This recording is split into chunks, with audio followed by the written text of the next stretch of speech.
Will you pray for us tonight? Okay. I call this meeting at the Prosper Independent School District to order. Let the record show that a quorum of board members is present, that this meeting has been duly called, and that notice of this meeting has been posted in accordance with Texas Open Meetings Act, Texas Government Code, Chapter 551. Mr. Beavers, you will open us with a prayer, please. Absolutely. Please pray with me. Father, we thank you for this day and just everything that you've given us, Lord. And we just ask this time of year, as we are getting closer to the holidays, Lord, as we leave this next week to spend time with family for Thanksgiving, Lord, we're thankful for all that you have blessed us with here in Prosper. We ask for protection for our families as they are traveling, and that you bring all of our students and teachers and everybody back here together after Thanksgiving to finish out the first semester strong. Lord, we ask for wisdom and discernment tonight as a board in weighing the different decisions that are before us. And Father, we just thank you for all that you have blessed us with. It's in Jesus' name we pray. Amen. Amen. Rise for the pledge. I pledge allegiance to the flag of the United States of America and to the republic for which it stands, one nation, under God, indivisible, with liberty and justice for all. Okay. Turn it over to you. Yes, sir. Okay, so we have our enrollment update. At this point in time, we're at 21,845 students, and that is an increase of 2,113 students from last year at this time. So steadily growing, and just a reminder, we've met our projected enrollment, which we were set at 21,700, and we have already met that, so, which is great. Any questions? I had one, Dr. Ferguson, and it's kind of an open-ended question, I guess, so to speak, for you. This is the first month that we've had numbers in here for the temporary virtual academy. So just kind of wanted to find out from you, what's your thoughts? Anything going on there? Anything we should know about? Nothing at all? Just with the virtual academy. So we have about 200 students, and that's students in grades kindergarten through 6th grade. And just as a reminder, our kinder through 2nd grade students are actually being educated by our Prosper ISD teachers. Either we hired them and asked them to come back in to teach, which was awesome for some of them. And then what we found on the 3rd through 6th grade students is that we would need to contract through Pearson, which meant, and this was all explained, Mr. Turner, who is our administrator, did an excellent job of explaining everything, but that would mean that our kids could be in class with a kid in Houston, San Antonio, but it would be a Texas ISD. Okay. And that the ratio would be 1 to 50. What we are finding is that our K through 2 teachers in Prosper and the instruction they're providing, the parents are pleased with that. The 3 through 6, they are not pleased with Pearson. The majority of them are voicing concerns, not getting as much face time, and so it's not been really prosperized, if I can say that, to really give that extra level of care and attention. So we're evaluating that because we are paying for that contract, and we certainly want to make sure that we have high-quality services in place for our students. And Mr. Turner is doing a great job of keeping tabs on that, checking in with teachers, being in communication with Pearson, but also sitting in lessons and watching to see what is actually happening. But our kids are not getting as much face time as I think our parents were expecting that they were going to get with the Pearson 3 through 6. K through 2 with our teachers, golden. Okay. And we committed to a year with that, right? We did, and so that was our MOU with Pearson, is that we would be in for a full year. So that money has been allocated for a full year. Okay. Out of the 200, how many are in Pearson? Gosh, we're probably about 100 of them. Okay. 7,500. Yeah. So always, as we say, best option is our own teachers in our own classrooms. Right. But we certainly wanted to be understanding of those that were wanting to get a vaccine for their own Absolutely. children, and they were scared about them returning into the school environment. Absolutely. Great. Anything else on the enrollment update? Jalen. Okay. instruction update. So we have our videos. We now have elementary 15 is now named Joyce Hall Elementary. Over next month, so it'll have the right name on it.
Scheduled to open in August of 2022. I think I gave everyone a panic in the district last month because they were told that the high school would be opening in August of 2022. Not true. So we'll move on to Walnut Grove High School, and this is 2024 opening.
Construction.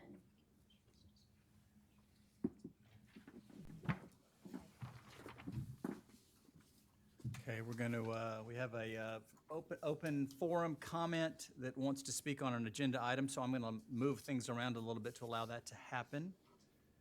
So Janelle Davis, we'll let you speak on class size waivers here after I read our language here. Is Janelle here? There you go.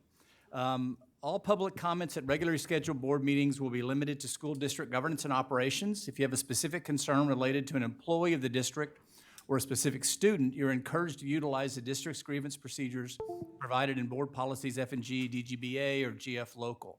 Please note that the board will not respond to comments or questions raised during public comment. Pursuant to Prosper ISD Board Policy BED Local, audience participation in a board meeting is limited to the portion of the meeting designated to receive public comment in accordance with that policy. At all of the times during a board meeting, the audience shall not enter into discussion or debate on matters being considered by the board. I don't have to do that because we have this. As presiding officer of this meeting, I've set the overall time limit for public comment. Each individual that has signed up, we have 2 tonight, sign up will be allotted 3 minutes to speak. Please note that there will be 2 time slots for public comment this evening. We will hear comments related to items on the agenda at the beginning of the meeting. That'll be you, Ms. Davis. While comments about a topic not on the agenda will be heard toward the end of the meeting, which will be usually right before we go into executive session.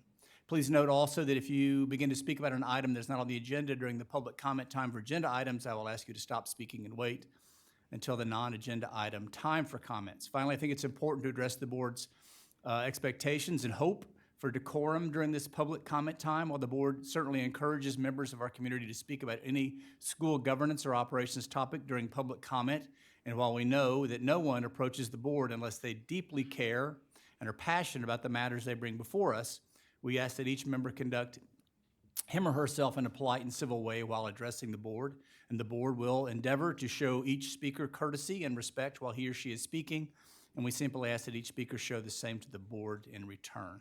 Should any speaker disregard this request and become a disruption to our public meeting, I'll be forced to prematurely end that speaker's time at the podium. And additionally, should any audience member or group of audience members become disruption at our public meeting, a disruption to our public meeting, I'll be forced to remove that person or group from the meeting. Thank you in advance for observing these expectations, and the Board of Trustees appreciates your active participation in the school district.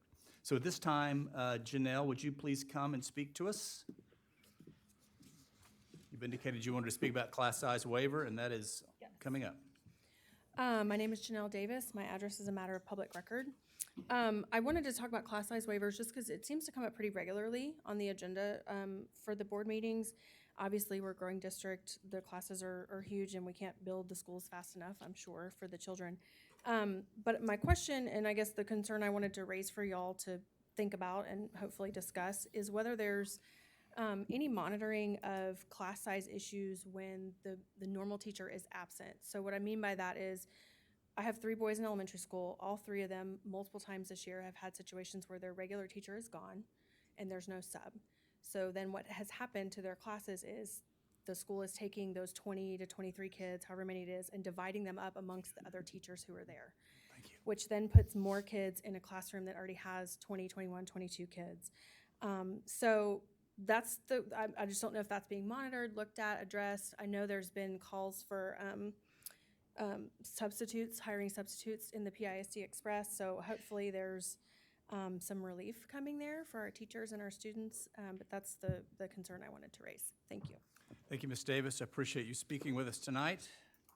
With that, we will move into our class size waivers update. So you can see we have about 9 extra that have come. So Johnson is at 5 this month, 1 extra at Light Farms, and then 3 extra at Windsong. All of our numbers are holding pretty steady, but with what's coming mid-year, move-ins, what we see after the holiday break, we'll probably have to be considering some paraprofessionals to be hired to help support these classrooms. Ms. Davis brought up a good point, but that is a real issue across this whole area. Talking to other superintendents, the sub-pool, bus drivers, custodians, paraprofessionals, there's no workforce. It's not that we're not trying to find them, not that we're not trying to get them in place, because we certainly don't want to split. One of the things, though, when you don't have a teacher, obviously that poses its own problem, but then you also want to think about the instructional impact, and if we have the instruction still continuing on, sometimes our only option is that splitting, not what we want to do, but at this point in time with where the workforce is, what we're forced to do. Got it. But if anyone knows of any subs, Good ones. bus drivers, cafeteria Good workers, ones, good ones, yeah. paraprofessionals, we're hiring. Great. Teachers right. too, for that matter. Are we getting much of a response from your express of requesting subs? No, we it's getting calls? it's a really weird thing, right? Because it's any industry this is happening in, and I don't know why people don't want to work. But that is a real reality, and I don't know if it's because of COVID and people learned how to do more with less, and so they decided I'm not going to return to the workforce, but I'd sure like for them to come back. It would be extremely helpful. Great. Okay, thank you for that. All right, Coach Little, Coach Little. gonna get athletics.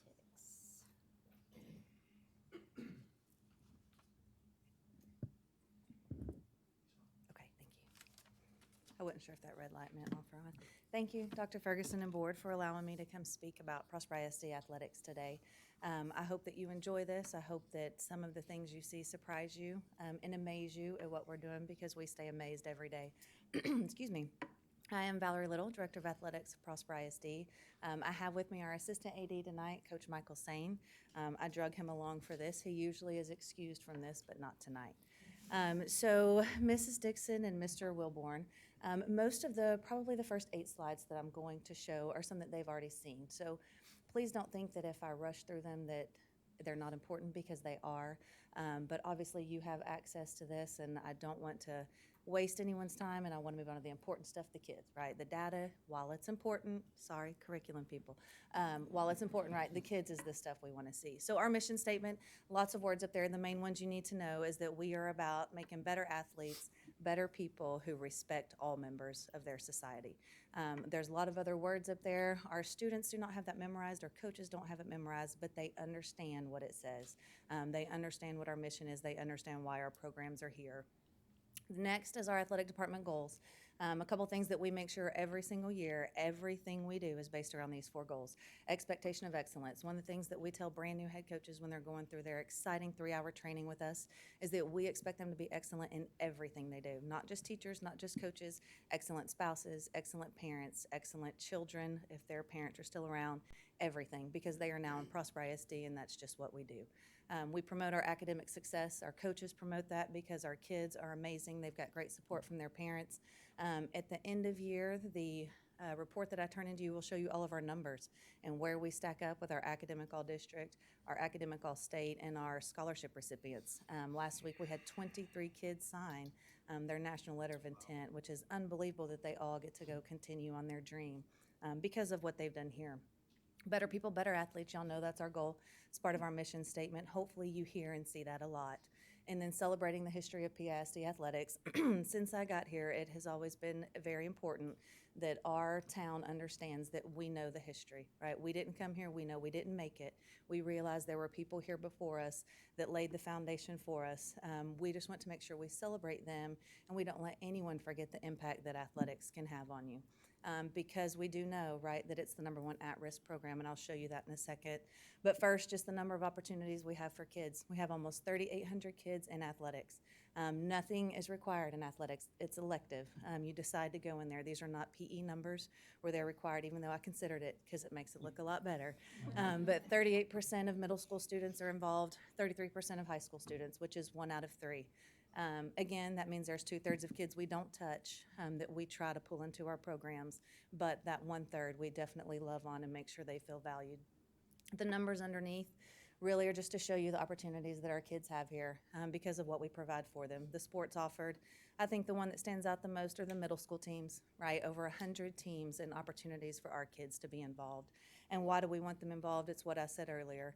We do understand athletics is the #1 at-risk program in Texas. The things that we can provide for kids, the value that they have in coming to school, they're scoring higher on tests, their GPAs are higher, less disciplinary issues, all of the things that we can provide. And it's not just athletics. Mr. Alstrom could easily stand up here and say that about fine arts, right? It's extracurricular activities and what they provide for our kids. Thanks to Shauna Ryan. Make sure Fernanda didn't see that. Thanks to Shauna Ryan and Melissa Coven, we got some great Prosper ISD data that shows our kids and where we rank in all of that data. This first one is our GPAs, athlete versus non-athlete, and you can see that the athlete's GPA is higher.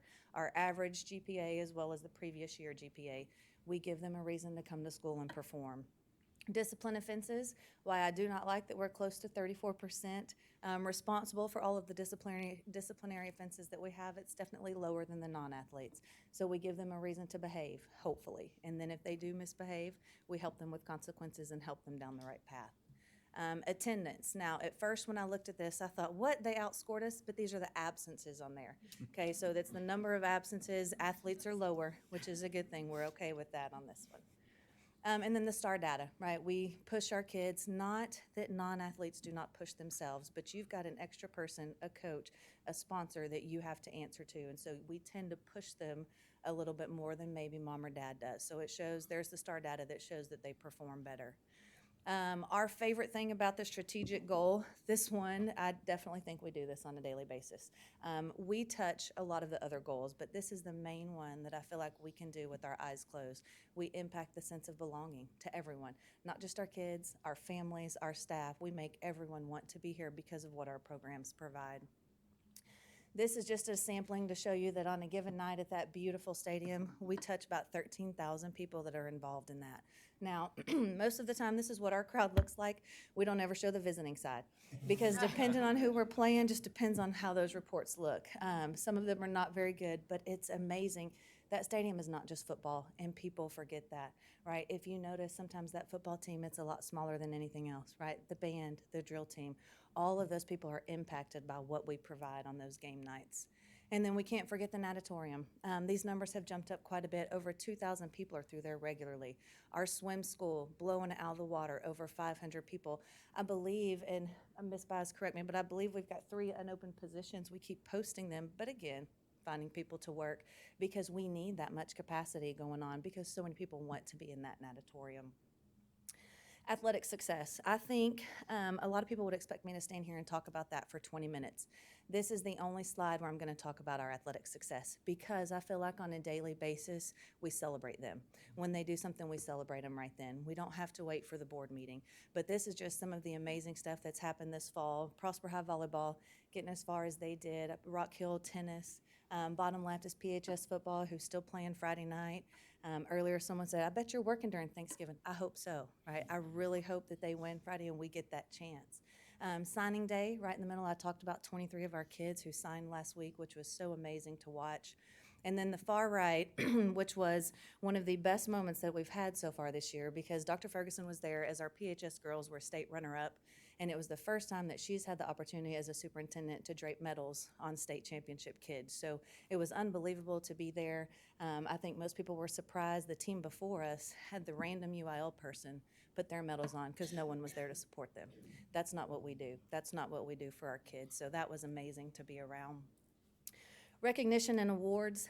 One of the ways that we try to make people stay is we buy them bundt cakes. So the Coach of the Month over on the far right, that is one award we started this year, and it's amazing. They get so surprised. We celebrate a middle school and a high school coach every month, and they are so surprised when we bring the certificate and the bundt cakes. The best part, though, is the reaction that their students around them have. They get so excited for them. They want to jump, take pictures with them, be in the middle of it, because they love them just as much as we do. Then our student awards, those are not new. Just a reminder for you, we do a high school student athlete of the month. Well, we recognize 3 or 4 from both Rock Hill and Prosper. Each sport is assigned a certain month. The coach can nominate 1 person, 2 people, but it's not just the athlete, it's a student athlete of the month. So it's those kids who are truly embodying better athlete, better person. And then the 2 right in the middle were our last year Student Athlete of the Year awards, which is the most prominent award that we give for our kids. And they are 2 of the best kids that we could pick. Coaches nominate them, and then we have to sit there, and it literally takes us 2 weeks to get it down to 6 kids. And then another week because our kids are so amazing in what they do. And I feel like all of our coaches could teach English. Don't tell them I said that because they are really good writers. When it comes to the essays and them pouring their hearts into their kids and how much they love them, that's the part that's neat to read because you see how much they care for them. We are already on our 3rd class for the Hall of Honor. That's unbelievable to me. It seems like just yesterday we were talking about our inaugural class. But this is them at the first football game when we introduced them. We've got Dan Christie, and that's Effie Christie and her daughter up there. Laura Henry, who's going in. Kelly Jo Ninnemeyer is also being inducted. And then that bottom picture are the representatives of the 1923 Prosper High School girls basketball team. None of them are around, but those are their family members, and they are so excited to be able to celebrate them. So that banquet is coming up on January 7th. It's a Friday, I believe, at 11 o'clock. You will all be receiving your invitation soon, but I hope you guys can join us for that. That is one of the neatest ceremonies. To see them come in that community room, see the pictures where we truly are celebrating their past, and then to hear all the stories, that's a very powerful day. One of the things that Dr. Ferguson always talks to us about is that if we're not telling our story, someone else is. So we have to make sure that we are putting positive things out there because that's how we want the story told. So this year we decided we were going to send out something each month. You can tell by looking at that we learned how to do Canva this year. So A lot of things we do are coming out in Canva, but in August, we basically put out the number of camps, hours that our coaches have worked, how much they worked over their summer, and their off time, because everyone thinks they're doing nothing in June, July, and August. So we wanted to show them, here's how hard we continued to work. September, there's a little video that I would like to show you about a minute of. Like, do I start it or do you? That link, it's okay. So there's a neat video that I'll get sent to y'all on that September link.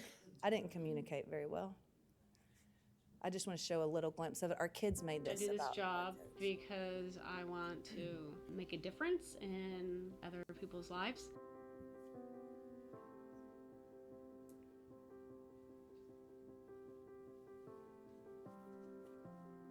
It's supposed to be kind of a Push sun them up to sun reach down. their goals, and at the end of the day, help guide them to be successful people in the world when they graduate from high school.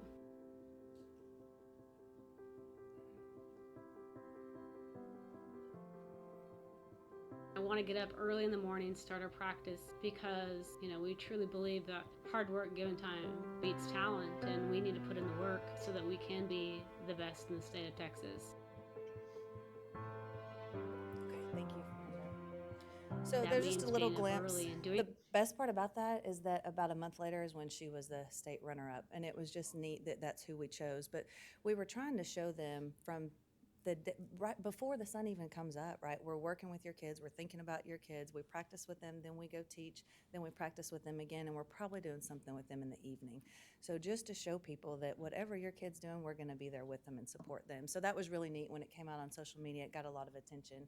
And then the support groups, we did that for October, just to remind people the team behind the team, right? The ones that get to show their face, we're not the ones that do all the work, right? It's those in that picture. It's our team managers, our film crew, our student assistants, athletic trainers. So we wanted to recognize them. And then for November, we found out which of our coaches were veterans, and we recognized them just last week with a great little Canva flyer, celebrated them and all of their sacrifice as well as everyone else. So just a way to kind of say, hey, here's some positive stuff along with the stuff that our kids are doing. Oh, goodness. Sorry for the picture. So Coach's Wellness Program. Dr. Bradley's a regular here. Dr. Ferguson has been much more times than me. If you notice that first team workout, so really bad idea to stand next to the person that owns a CrossFit gym. Yeah, okay, so I didn't realize she was gonna post that picture everywhere. So since she did, I thought I would share it with y'all. One of the things coaches are terrible about is they do not take care of themselves. They spend all of their time taking care of other people. So we had a young lady who decided not to coach this year, just to straight teach. And so I said, well, you've got free time. And I pay her a very small stipend. She has an unbelievable Google site for our coaches. It's got nutrition information, it's got recipes, it's got videos. Her name is Mindy Sacco. She's on there making videos of recipes. It's unbelievable. And twice a week, Tuesday and Thursday mornings at 5:30, she rotates to different secondary campuses and provides a workout for our coaches. So it's been really great. And I hope as we kind of move into the winter and spring season, maybe some more of them will take advantage. It's brutal. It's brutal. It's brutal. The last time I was gonna go, she said it was gonna be rough, so I didn't, but I've heard. Our next program is Aspiring Athletic Administrators Academy. So I stole this one from Bernie Gerace because all good ideas are stolen. That's a coaching thing. She does an Aspiring Administrators Academy, and I thought, someone brought up this idea, one of our coaches said, have you ever thought about it? And at that point I hadn't. But again, Dr. Ferguson is always reminding us how fast we grow. People need to be ready. You can't wait until a position is there to start preparing for it. So I bothered Bernie quite a bit, emailed, phone calls, and she helps me with kind of the outline, the application process. We had over 40 coaches apply for it, and we only chose 20. It was principal recommendation, other recommendation letters they had to give us a little statement about why it was a passion of theirs, and it has been unbelievable. They meet once a month on Wednesdays, and the first meeting, I looked at Coach Slane, I said, oh my goodness, we could do 3 hours because the meeting went that fast. And he brought up a good point. He said, we are in a room of like-minded people. They all want to grow. They all want to be there. They all want to get better. And so every time we asked them to have conversation, it was unbelievable what would come out of it. So we're very excited because this Wednesday, Dr. Ferguson and Dr. Bradley get to speak to them. We only torture them with us once. We got guest speakers the rest of the time. But I'm excited because I do think, by the end of it, we will have 20 coaches who are ready to be the leaders. All they need is the opportunity. We were able this year to host our first Region 3 meeting, which is Texas High School Athletic Directors Association. We hosted one last year, but it was virtual, and everyone couldn't come here. Well, the whole reason you host them is to make people come to your stadium. So Coach Sane and Coach Sharp, our PHS golf coach, gave tours of the stadium beforehand, and we had several people come and ask a bunch of questions because they're building their stadiums, and they want to see how we do it. But it was amazing. Dr. Ferguson came and greeted them. There were probably 80 athletic directors from around the state there. And so we had a meeting, we had a couple panels and discussions, and then we fed them lunch, and then they went off to play golf. But it was great just to be able to showcase our facilities. Dr. Bradley always talks about, we want people to come here because the facilities are amazing, and we want them to leave talking about the people and the experience, and that's exactly what they did after that meeting.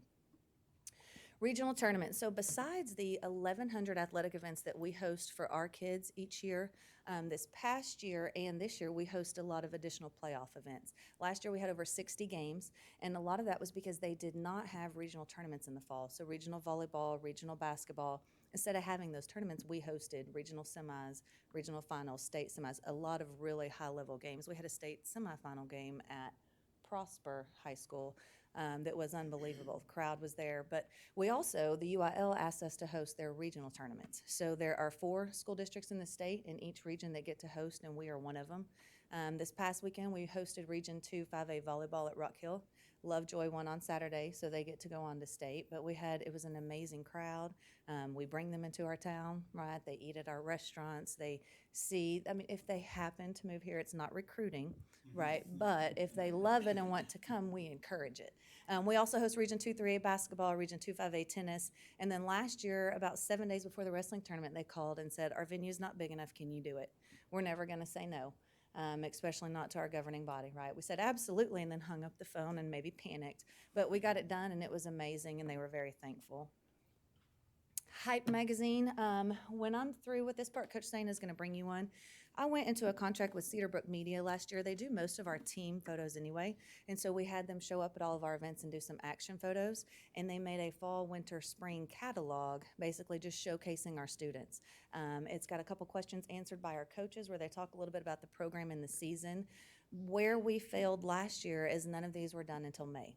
Well, in May, no one cares about football season, and let's just be honest, that you don't care about the fall sports by that point because you're moving on. So we already have the fall one done this year. We got it done during the season. We've got one for you this evening. I just want you to keep paying attention to me, and we'll give that to you when I'm done. But it's really neat because, again, just one more way to say, look how great our kids are. And then the last one, this was, again, one of the most rewarding things we've done. Dr. Ferguson challenged us all to bring in the community, find a way to get them in our schools. And I'd seen this done one other time, so she allowed us to put this on. We had some great help from a lot of our principals in the audience. This was a Silver Stars tour, so it was our senior citizens. We got them in the community room, fed them some breakfast, took them to the field, and the Talinettes performed for them. Then we put them on a bus, took them to Rock Hill, and they were greeted by the Rockettes on the steps and the cheerleaders. And one young man that was sitting at the front, we pull up and he goes, "Is this for us?" And I was like, "Yes, it is." He could not believe what we were doing for them. So they walked right into the auditorium, had an unbelievable performance by Mr. Plank's orchestra, and then Mr. Toth took us on a tour of the building. Took them to see some pottery classes. He took them to see the TV studio, and that's where they are in that middle picture. It was the first day that their first episode was airing. And so Ms. Raper came out, talked to all of them. We couldn't hardly get them out of that room because they were so impressed with what our kids were doing. After that, we went to the arena, showed off that, showed them a video, and then put them back on the bus for Reeves Elementary, where Ms. Moss showed us around, did a great job there. We saw, all the little babies, the pre-K were lining the hallways, high-fiving them. That was amazing.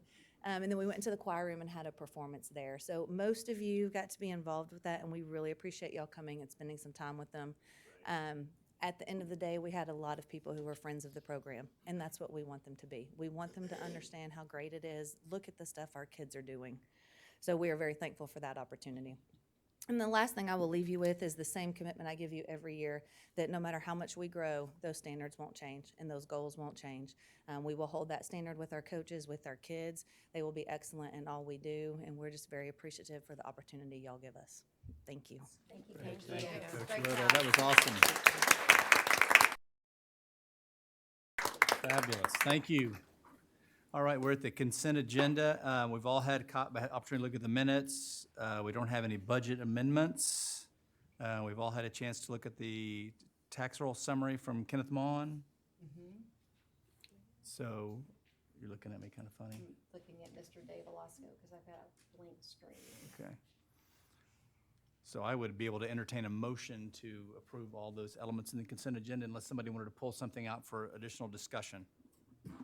I'll make a motion to approve the consent agenda. Okay, second? I'll second. All right, thank you, Dana. All in favor? All right, great, thank you. Okay. Agenda item 9.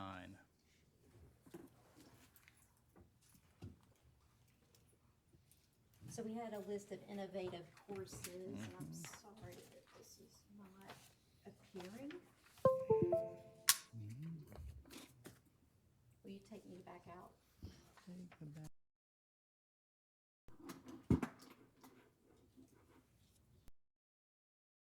Roll of it.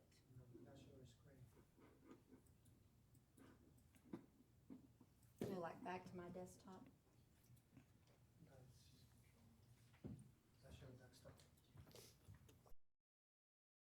Yourselves, please.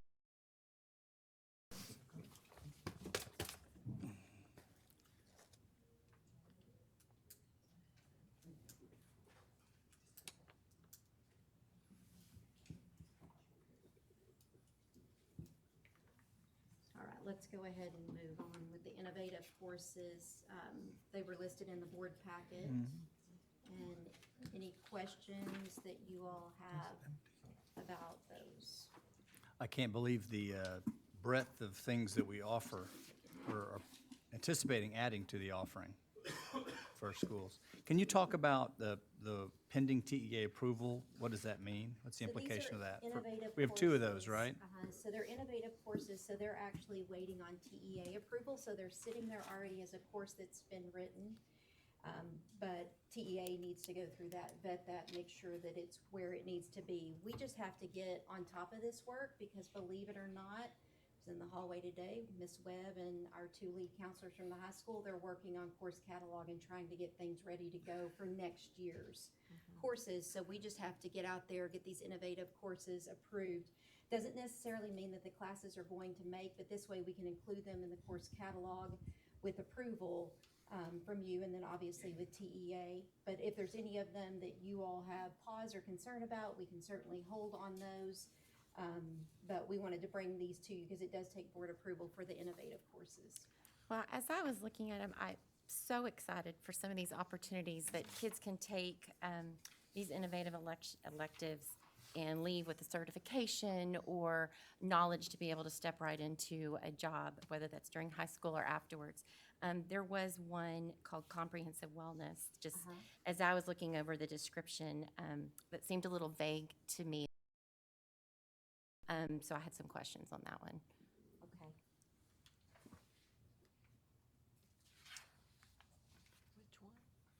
Okay. The comprehensive wellness class. That's one of the ones that's a pending approval. So that's a pending TEA approval, and as is sports officiating, right? Yes. These others have all been approved, I guess.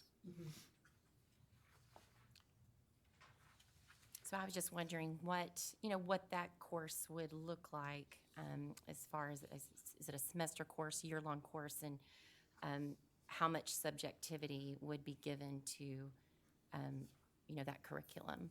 The document that I sent to you, it's a semester-long course, and it's for 9th grade students. So one of the things that we're trying to do, I know Coach Little kind of talked about some of it, but PE sometimes at the high school level is not really engaging for kids. It's not really where they want to be, and so trying to give a broad offering. You'll see things like outdoor education right now that we have, and that's a PE credit. We have aerobics, that's a PE credit. So we're trying to give them something else rather than just the standard PE class that they begrudgingly go to at times. So we were just trying to kind of broaden that piece of it. But they don't sweat in this one, for lack of better terms, right? I mean, they might break a Right. sweat. All right, I got you. Probably not. Yeah. So with that, when we approve this, will there be as we go forward, better guidelines of what that class looks like. So it's very open-ended. Yeah, so I sent that over to y'all, and it has more specificity, specifically talking about what the class entails and what information the kids would be learning in there. And it's really about making healthy food choices, because they talk about diet, nutrition. Okay. They talk about self-image, because especially with our young ladies, a lot of times they think they have to look a certain way to fit a certain image, and really kind of working on that everyone's different and that we can all be healthy no matter who we are. And that a lot of that comes through, obviously, exercise and then our nutrition choices.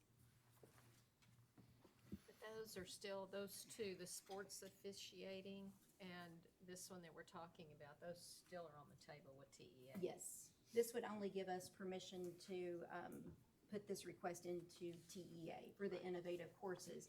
Doesn't mean necessarily that it's going to go through, because if TEA comes back and says, nope, it's a no-go, then it's a no-go. Right. And that's what an innovative course is. It's just something that goes outside of the typical Texas Essential Knowledge and Skills. It's innovative in nature. And we don't have to approve, if we wanted to approve just some of these, we don't have to approve the list in its entirety also, right? No, Any other questions or comments for Dr. Ferguson on this? we could bring them back around in December if y'all want to do that and pull a couple out. That's perfectly fine. You know what? I think I would like to do that on the wellness one, just to Okay. see what's going on there. I love the sports officiating one. We absolutely need more sports officials. So I think that's great. But the other one, I think that they're getting some of that in health class already. I would at least hope so, a large part of it. But anyway, I'd love to wait on that a little while if the rest of the board is all right with that. Yeah. Okay, good with I'd like the to other also. ones? Should we approve the others Yeah. and leave that one? Well, let's see, is any other comment or question about that? For me, though, I just want to make sure I understand what we're waiting on. I think we're going to have a chance to look at it in more detail, if we could look at that next month. Okay. Yeah. Because Dr. Ferguson did send out some more details, but I haven't had a chance to look at it very closely. Okay. I'm good with that. So then, with that in mind, I would make a motion to approve everything except for comprehensive wellness, which we would wait on for another month. Review And that possibly again. take action then. Okay? Do a second to that motion? A second. All right, Dina, all in favor? Okay.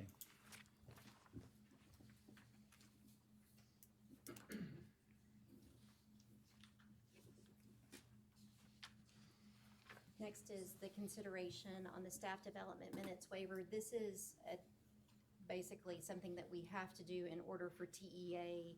Once we get the approval for the staff development minutes waiver, the 2100, then it allows us to bring the calendar to you next month for the school calendar. But you can't get your calendar approved until you get this waiver approved by TEA. So it's just the first step in the process. And what we're wanting to do is to bring back a 2-year calendar like we've done in the past. The community, parents, staff, that seemed to be very well received, so they could see 2 years out into the distance. I think we ended up making one change on the calendar, and it was just a matter of a day. But our calendar pretty much stays pretty steady. And just a reminder, the 2100, that's for instructional training for our teachers. They have a 187 contract. If we cut back those 2100 minutes, then you're cutting down the salary of a teacher. So this is a way for us to get to the 187-day contract. Great. Any questions on that? If not, I'll entertain a motion for that. I'll make the motion to approve. Thank you, Jana. Second? I'll second. Thank you, Deb. All in favor? Okay, there we go. Business, Ms. Fulmer. Ms. Fulmer. Thank you. Good evening. Good evening. Tonight we have our financial presentation for the fiscal year through October 31st.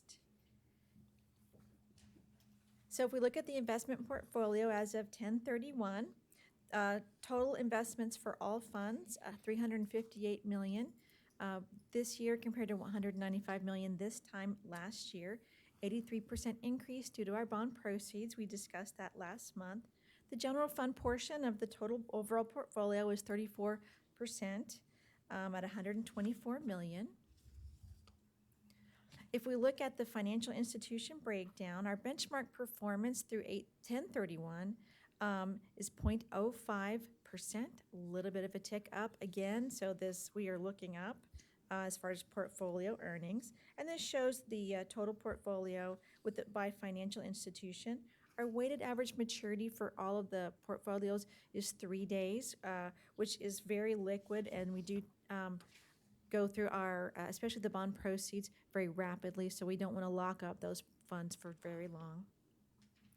Investment comparison by fund, total general fund, $124 million compared to $122 million prior year, so we're tracking really the same from year to year. Switching now to the financial reports, we look at general revenue for general operating. $40 million received year to date, 23% increase over prior year at this time. Another way to look at revenue by source for general fund, we have the budgeted versus the collected revenue, $215 million budgeted, $40 million collected, 18.7% completed. You can see we are right there, same percentages prior year. So the numbers change, they look like they're very different, but the percentages are what tell us if we're tracking the same way.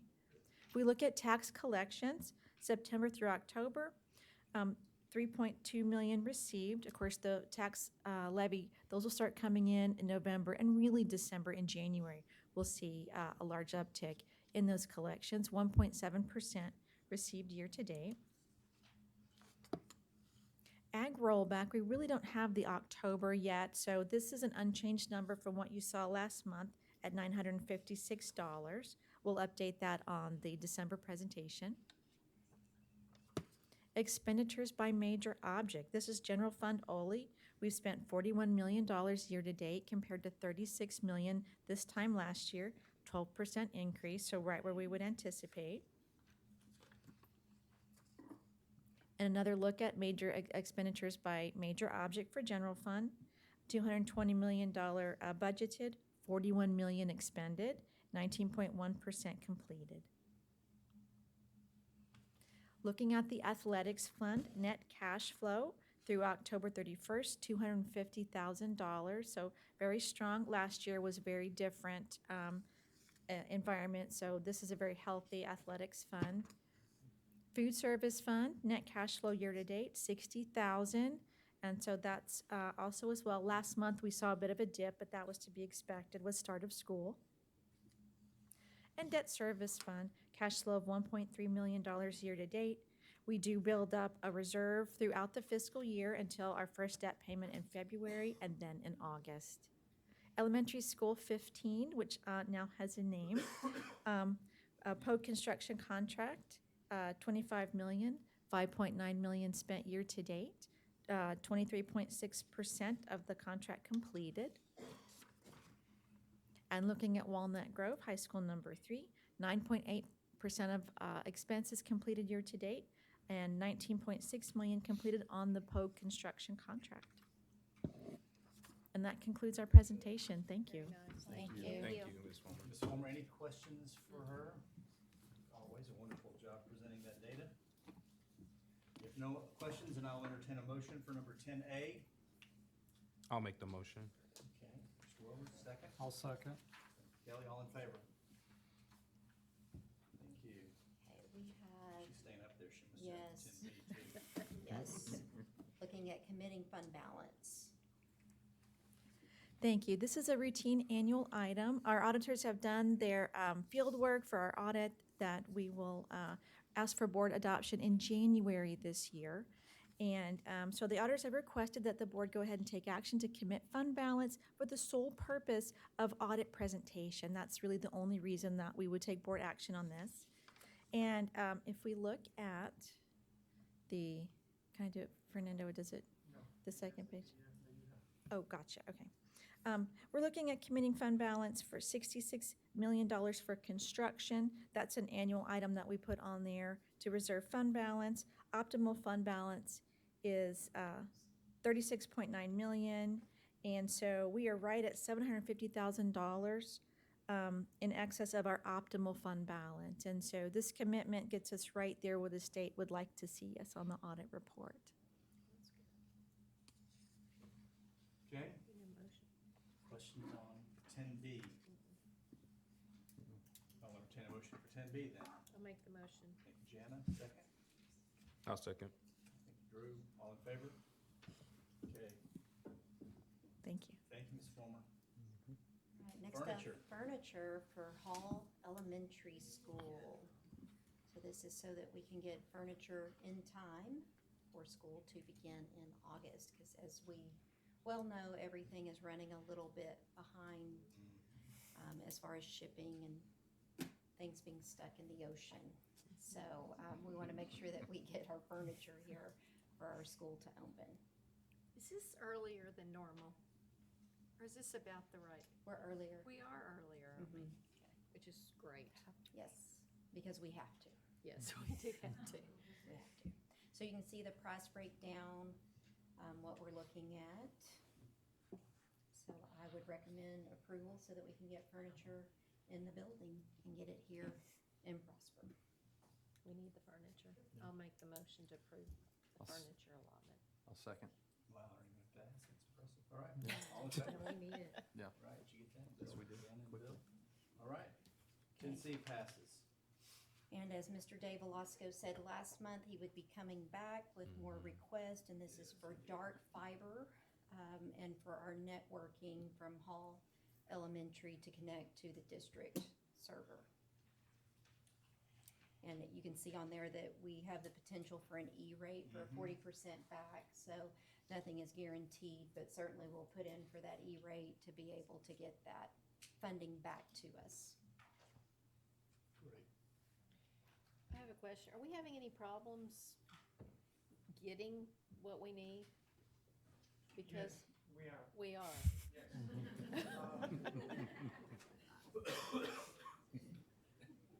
We were supposed to retrofit Reynolds Middle School this summer. I still have yet to receive the equipment. And we purchased it early in the spring, a year ago, when it was approved. It is in a container somewhere in the continental US. It's supposed to arrive later. If this equipment doesn't arrive in time, I will have to scavenge the equipment for Reynolds to furnish it at elementary 15, and then domino effect all the other schools. We have a series of recycling dates, and equipment is not here. So how do we accommodate for the shortage of equipment not received? Ask him 2 months ahead. And even the dark fiber in here, tomorrow, as soon as possible, I will be sending the PO to secure all the dark fiber that is required. And they already told us, yeah, we should be there. That's where we are right now with much of this equipment. And other districts are facing this as well? Everybody. Everyone. Yes. Wow. Okay. Thank you. Welcome. Okay. All right, we need to hook up elementary school 15. Quick. Get it going. Need a motion for 10D. I'll make a motion. Thank you, Kelly. I'll second. Thank you, Deb. All in favor? Next, we have the construction manager at-risk contract, looking at elementary number 16, which will be located in Liliana, and then the Early Childhood Center. You had your proposal tabulation scores, Dr. Bradley. I'm going to pass it over to him because he and the team working through all the tabulation and scoring. Thanks, Dr. Ferguson. It's aligns with what we just spoke about. You know that over the years, we have used CM at risk and CSP for our elementaries in this situation due to supply chain issues and just honestly being able to get steel and concrete and all of the things necessary to build a school. We chose to go ahead and put these two projects out as CM at risk, the hope being that we could get the construction manager on board quickly so that we can navigate the next couple of months. These projects would still not break ground until May or June of next year. So the construction schedule or timeline would stay the same, but it would give us 6 months to work through some issues. I mean, we've already began having conversations. You know, we did on Walnut Grove. We changed the way we did the steel package there. And so we've already had some conversations with Huckabee about where would we use concrete instead of steel if that was more available. And so getting a construction manager at risk on board would be helpful in these crazy times as we go to secure things. And so that's what's in front of you. We had 3 contractors submit bids. I just want to explain real quick. We offered this in 3 packages. You could just bid on elementary 16, you could bid on the early childhood center, or you could bid on them combined as one bid. And so we've done that before. This is not the first time we've done that. We've done that with 2 other packages.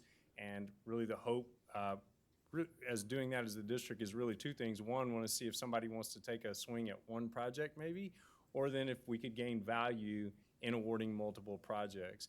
And so what you saw on your bid tabulation sheet is that both CORE and POG bid both projects individually and then a combined bid. And then Crossland chose not to bid the elementary 16 or the combined bid, but did bid the early childhood center. And so we spent a lot of time going through these, the CM at risk package that we put out the criteria that we use every time. That criteria really hasn't changed over the years, where we award points based on all of the categories that we list and they actually respond to. So what happens is, as many of you know, on a bid day as we come in, the price points are announced, but then the bidders submit a lot of paperwork that we go through that talks about their CM at risk methodology, the personnel that they project would be on the project, their financial situation as a company, and so that's what we go through and grade. This was an interesting one.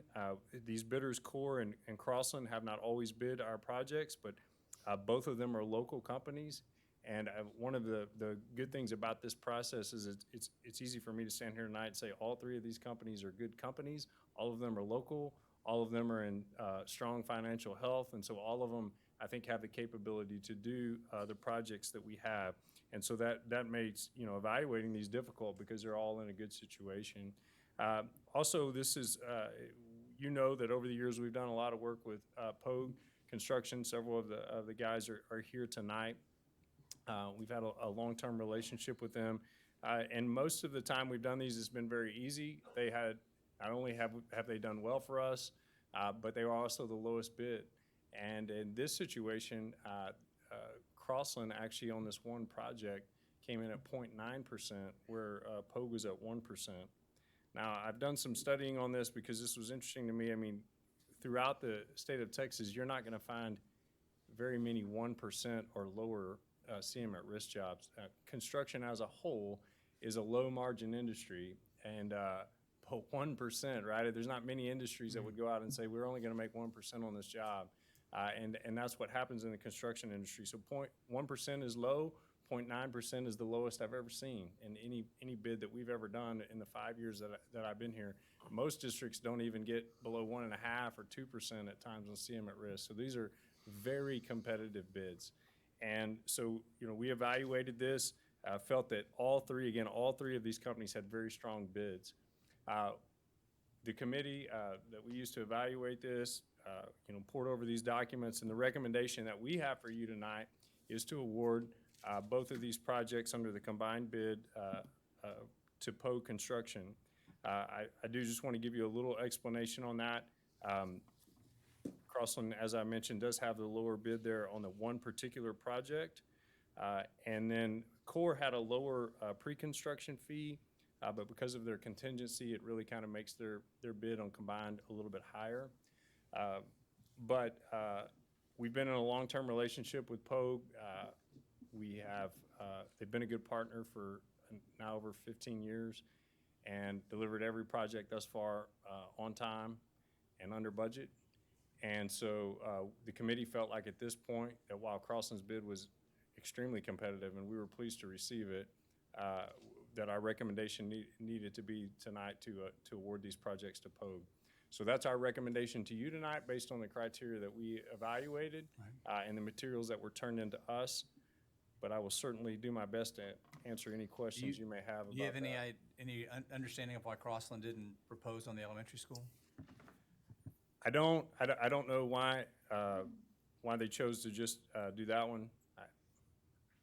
I didn't ask them particularly that question, so I don't know the answer to that. Dr. Bradley, do we have any just information on CM at risk and what our history's been with POG when we've gone with CM at risk? Yes, we, so, and I want to just clarify because it's may not be immediately evident. But to remind the board, in a CM at risk project, what happens is you bid a percentage, and then we go to a bid day, right? And so if the bids come in totaling 25 million, then you add 1% on top of that, and that would be the cost of the project. However, the way the CM at risk is set up is that if the project, at the end of the project, only costs 23.5 million, that $1.5 million has to come back to the district. So the contractor doesn't get to just stick that in their pocket.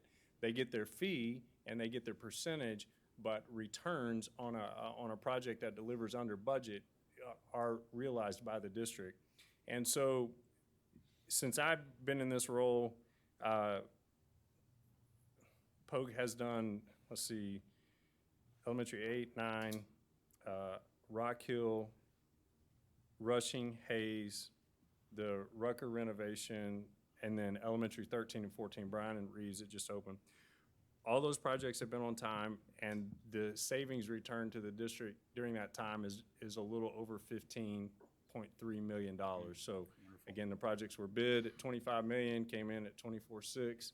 That $400,000 comes back to us. Now, that would be the case with any CM at risk. They're required to do that. We certainly know that when it comes to these elementaries, I want to be completely honest, Pogue has built this elementary. This is a prototype. They built it several times. They've learned some efficiencies, as they should, right? And so they know what's involved in this building and how to bid it. And so we've realized some of those savings over time, and certainly that weighs into our recommendation to you tonight. And if I'm correct me if I'm wrong, but we're about $35,000 difference? Yes. So when you account for the the example that we used on the committee, because sometimes I don't know about you, but I don't deal in millions very often. So it can be a little bit crazy, but if you were building a $500,000 house, which I don't even know if that's possible in Prosper ISD anymore at the rate things are going, but if it was a $500,000 house, this 0.1% would be $500. And that's essentially what we're talking about in this situation. So, it is over a $25 to $28 million project, and we're talking about $25,000 on the percentage, and then $10,000 on the pre-construction services. That would be the estimated savings, right? If all things were equal. Just out of curiosity, is there anyone from Core or Crossland here tonight?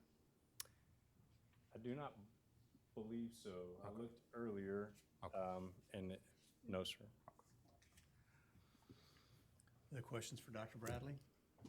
Well, I will say, I do appreciate you walking us through, how the committee came to your recommendation. In looking at this, $35,000, I realize when you're talking millions is a drop in the bucket. Yes, sure. And the value of a longstanding relationship with Pogue and the phenomenal buildings that they have built for us. But then also on the flip side, I have to just in my processing, thinking this through, that there's also value in the competition as well, and keeping checks and balances with that. And $35,000 is some furniture for a new school. So when you put that into relation, and then also because I'm looking at this, Crossland is located in our district's boundaries office here, and has done a lot of business in the town as well. Good. They have, and I would point out that this has changed a little bit, just so you know, for both contractors. Crossland is obviously a very large company, originally based, I believe, in Missouri, but they have their Texas headquarters is located in Prosper, just on the other side of the railroad track. And Core, just so you know, Core was based in Phoenix, Arizona, and within the last year has opened their headquarters in Frisco, right there next to Fieldhouse USA or the Toyota complex. And so both of these companies have relocated to this area.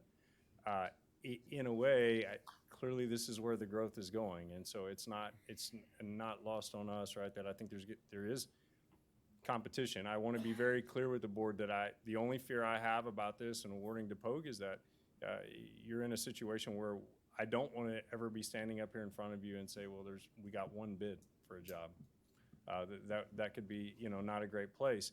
At the same time, with the amount of growth that's going on here and the amount of companies that are relocating here, I do feel like that's probably not a scenario we find ourselves in. All of these companies know that behind this work is another $1 billion worth of schools, which kind of keeps them interested in what we have going. And so I don't think that would be a possibility, but it is part of the equation here.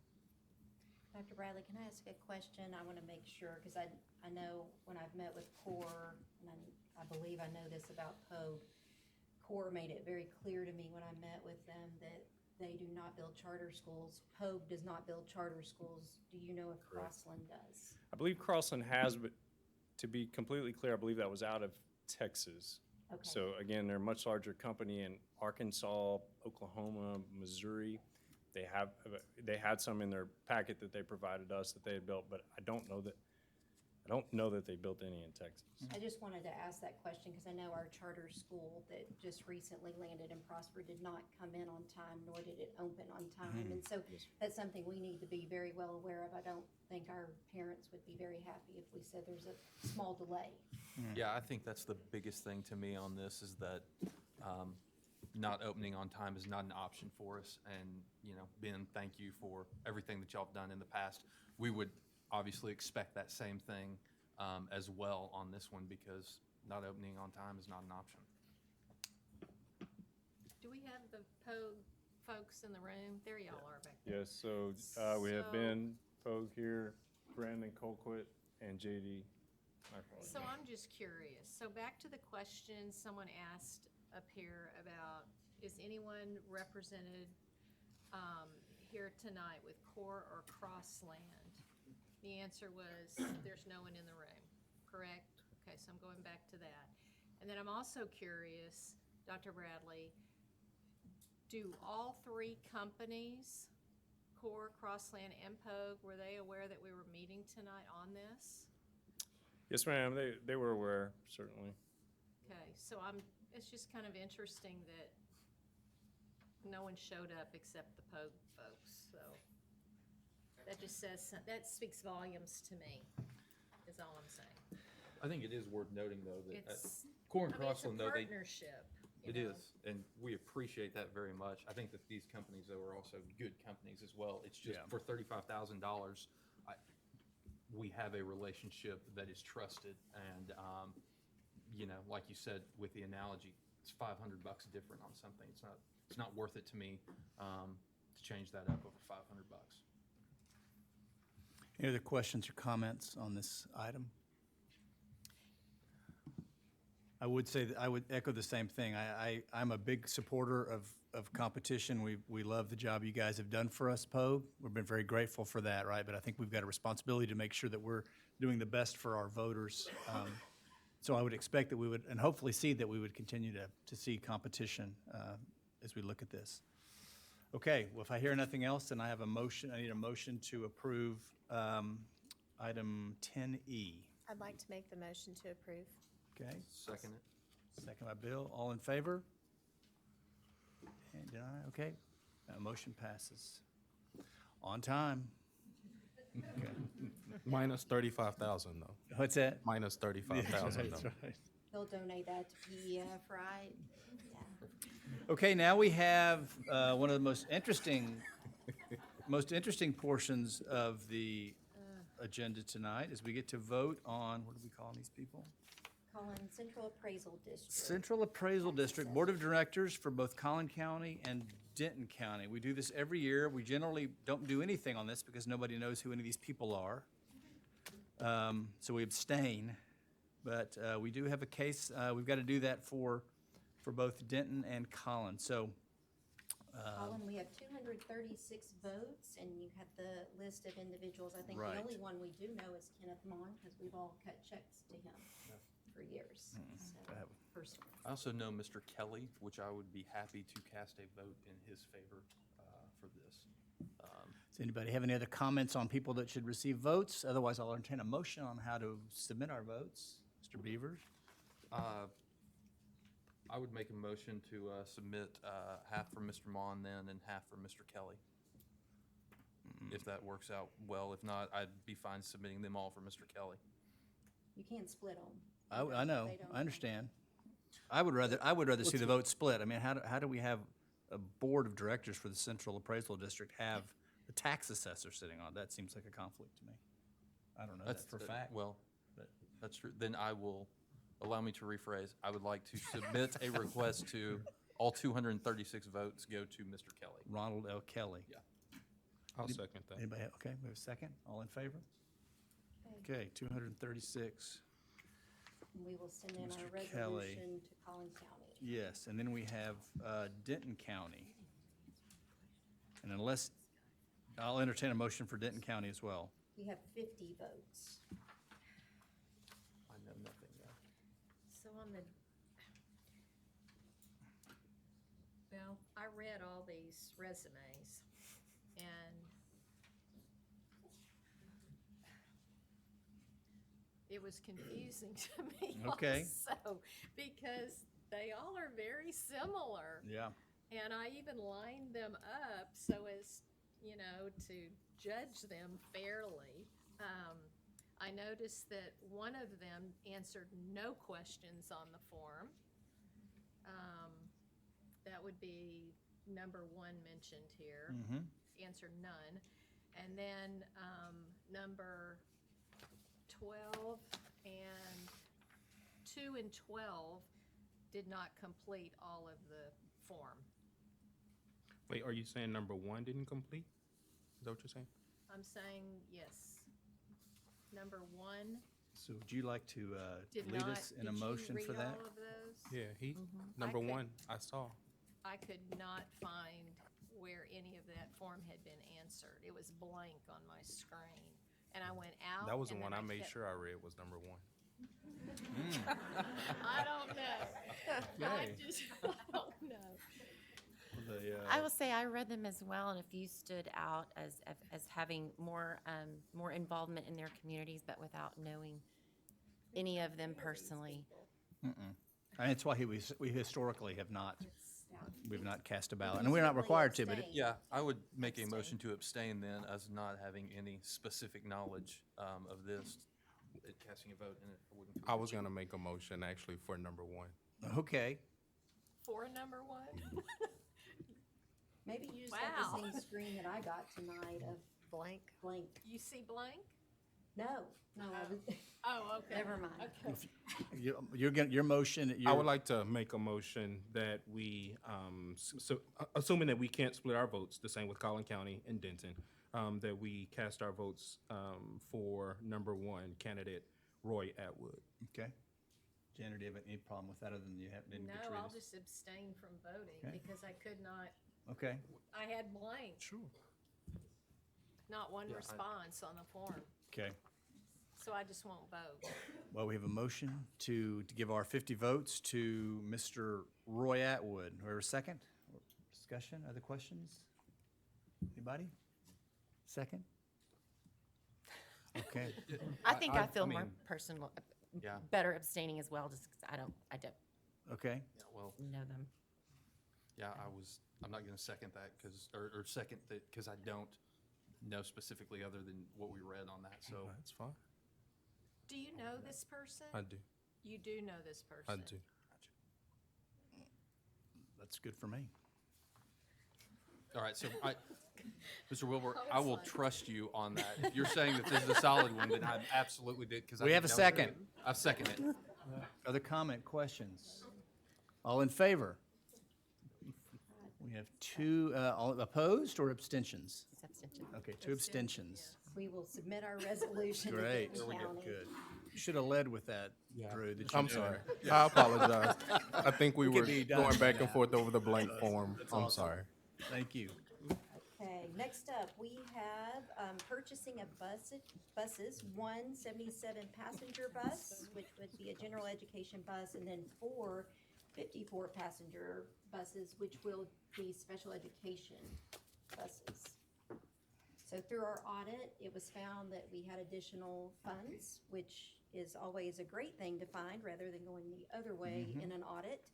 And so we would like to use that excess funding to purchase these buses for $582,733. I think Bluebird came in a little bit higher, yes, 590,309. Can they deliver on time? That would be the question. Question of the evening. Right. That's why we're ordering now. You think that gives us plenty of time? Go order them right now. Yeah. We're about to make a Step out. motion. The email is ready. I assure you, Ms. Hamrick has the email ready. Okay. The only part that I was unclear about, are we doing the additions? There was a page in here that talked about the additions. Are we doing those or not doing those? Additions as in like the harnesses and The things like harnesses, the that? cameras, the. Yes. Okay. Yes, that was all, yeah, sorry, that was in there, because by the time we added all the additions, that's where Bluebird came in higher. Okay. And so that's why we're recommending to go with the other at 582. These are all diesel buses, just so you know. We've used a lot of Right. natural gas and then propane and then diesel. These are diesel buses, particularly because of events like Sky Ranch. We can't get propane out there very Right. easy, so we have to send diesel buses. So as we've taken more sped kids there, things of that nature, that's one of their, so these are diesel buses. So these are still seat belts, harnesses, video, Yes. audio? Yes, and these, the particular harnesses that we're purchasing this are in anticipation of busing more pre-K children. Those harnesses are different than the regular seatbelt. Yeah. Right. And Okay. lift too, Ms. Thompson, in case a child's in a wheelchair. The best. They That's what you can said, do the lift at the back. Perfect. So everything's included in this. All included. Yellow paint too. Get all- I will make a motion All right. to approve the 582. We have a motion for 10H to approve I'll second. 582, second by Jana. All in favor? Okay, Thank you. very good, thank you. We have non-agenda related items now. Yep. Okay, so, yeah, before we move into executive session, we have one more open comment. Amy Lancaster. You have your, I'm not going to reread all that stuff. You have your 3 minutes. Hi, I'm Amy Lancaster. I've lived in Prosper for 24 years, and again, I'm so disappointed in each of you. The board was elected by all of us here, and yet you don't listen to the majority. I hope you know that you are the school board Fox News is describing. You think your positions are untouchable. Every one of you sitting up there tonight should resign. You have failed us miserably. Psalm 2:10, therefore you leaders be wise, be warned. You leaders serve the Lord with fear and celebrate his rule with trembling. Kiss his son, or he will be angry, and your way will lead to your destruction, for his wrath can flare up in a moment. Blessed all who take refuge in him. Do you think the Lord is pleased with you, board, for allowing CRT, critical race theory, to be taught in our schools, for a gay pride flag to be draped across the Texas and American flag? This teacher is still employed and should be fired. Would he approve of a gay homecoming float? That had to be approved by one in authority. This person should be fired as well. How would the Lord look upon you leaders for allowing CNN to be on all TVs for children to be forced to view every morning before school? CNN, really? 2 Samuel 23:3, he that rules over men must be righteous. You must resign tonight. You don't fit the criteria for our school board. Deuteronomy 22:5, think about this one. A woman must not wear men's clothing, nor a man wear woman's clothing, for the Lord detests anyone who does this. If anyone causes one of God's children, those who believe in him, to stumble, it would be better for them to tie a millstone, a large millstone at that, around their neck, and to be drowned in the depth of the sea. Woe to the world because of the things that cause people to stumble. You are doing this to our children. A truthful witness saves lives, but a false witness is deceit. Get rid of evil advisors and those that are wicked in places of influence. All of you should resign.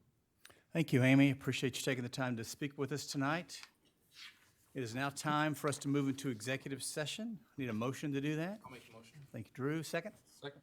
Great. We will do our executive session work and return back out here and make our decisions in public. We have to vote. Oh, yeah. All in favor of going to executive session? Boom. We're done. Thank you. Welcome to stick around if you'd like.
Missing a couple of board members. We'll get started again.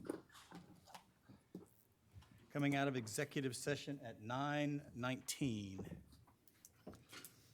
Okay, we have 4 action items to take under agenda item 13. The first one is consideration, possible action on approval of any professional contract personnel to be employed and the status of current professional personnel. That's the conditional new hires. Do I have a motion to approve that list that we have? I make them. I'll Go make a ahead. motion to approve. All right, Kelly's make a motion. Second? Second? Second, Jana. All in favor? Then we have a list of 13B, consideration and possible action on approval of resignations. 13B. I'll make the motion to approve the resignation. Okay, Jana, second? I'll second. Thank you, Drew. All in favor? We have a motion for 13C. I move that the board find that April Foster and Kirsten Gerard did not have good cause to abandon their contract with the district. Okay, thank you. That's a motion. We have a second? I'll second. Okay, Drew, seconds. All in favor? Okay, then we have a motion on a level 3 grievance. Okay, I move that the board deny the parents' requested remedies in the level 3 grievance. All right, we have a second? I'll second. Second, Kelly. All in favor? Need a motion to close the meeting? I'll make the motion. Thank you, Drew. Second? I'll second. Thank you, Dina. All in favor? Great, 9:20. Great. Thank you, everybody. Good night.